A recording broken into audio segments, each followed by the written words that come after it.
না না, আমি আপনাকে বলি, আমি 3 দিন ধরে গত পরশুদিন সল্টলেক বিজেপি অফিস থেকে বলেছিলাম, কালকেও বলেছি, আপনি কেন লাইনে দাঁড় করাচ্ছেন? এখন কোথাও লাইনে দাঁড়াতে নেই, সব অনলাইন হয়ে গেছে, পোর্টাল হয়ে গেছে, কেন লাইনে দাঁড় করাচ্ছেন? এবং লাইনে দাঁড় করিয়ে একটা জিনিস সুবিধা হয়েছে, সেটা হচ্ছে পশ্চিমবাংলার যে বেকারদের ভয়াবহ চিত্র, রবিবার শিব চতুর্দশীর দিন সেখানেও 5-7-8 লক্ষ যুবক যুবতী তারা লাইন দিয়েছেন, বাবা মা লাইন দিয়েছেন, কি ভয়াবহ চিত্র একদিনেই দেখেছেন।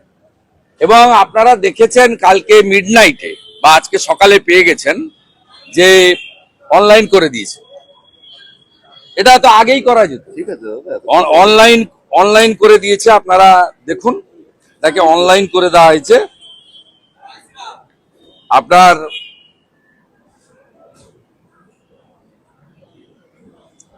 অনলাইন করে দিতে বাধ্য হয়েছে।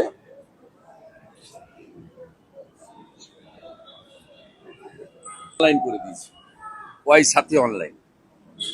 এবং আরো দেখবেন, কালকে একজন আমাদের যুবক বন্ধু পোস্ট করেছে, যাকে আমি রিপোস্ট করেছি এক্ষুনি, সেটাতে সুপ্রতিম চন্দ্র সরকার, যুবসাথী প্রকল্পে আমি নিজেকে এনরোল করাচ্ছি না, আমি আমার কোন রকম তথ্য এই সরকারকে দিতে রাজি নই। 2012 সালে এমপ্লয়মেন্ট ব্যাংকের নাম নথিভুক্ত করিয়েছিলাম যুবশ্রী প্রকল্পে, ভাওতা দিয়ে তথ্য জমা করে টাকার 1 ফোঁটাও পাওয়া যায়নি। এইটা গ্রাউন্ড রিয়েলিটি। আমি প্রথম দিন থেকে বলছি, 2012-13 অর্থবর্ষের বাজেটে যুব উৎসাহ প্রকল্প লিখেছিলেন ডক্টর অমিত মিত্র। অক্টোবর 2013-তে নেতাজি ইন্ডোরে সরকারি সভায় মুখ্যমন্ত্রী বললেন এটা যুবশ্রী।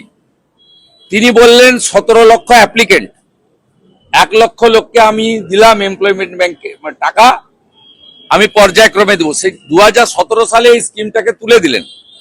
17 লক্ষ অ্যাপ্লিকেশনকে কেজি দরে বেচে দিয়েছেন, মানে ওয়েস্ট পেপার হিসেবে বেচে দিয়েছেন 17 লক্ষ যুবক যুবতী। আবার এখানে এই ধান্দাটা চালু করলেন। প্রথমে বাজেট বক্তৃতাতে মাননীয় চন্দ্রিমা ভট্টাচার্য বললেন আগস্ট মাস থেকে আমরা দেব। আমরা বললাম আগস্টের ভোট অন অ্যাকাউন্ট নয়, এই vote on account April May June July.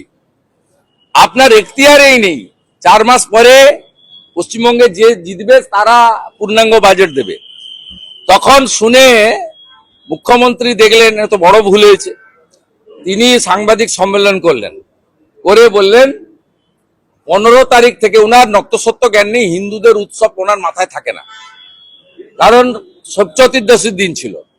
তাতে বললেন ঠিক আছে 15 থেকে 26 টুল আর চেয়ার পেতে কালকে করব। ভয়াবহ চিত্র দেখেছেন, চাকরি প্রার্থীদের উপরে পুলিশ ডান্ডা মেরেছে, চাঁচলে কিভাবে করেছে দেখেছেন, এবং গাজলে কিভাবে করেছে দেখেছেন। আলটিমেটলি ফাইনালি আবার অনলাইন করেছে। এটা সম্পূর্ণ ভুয়া।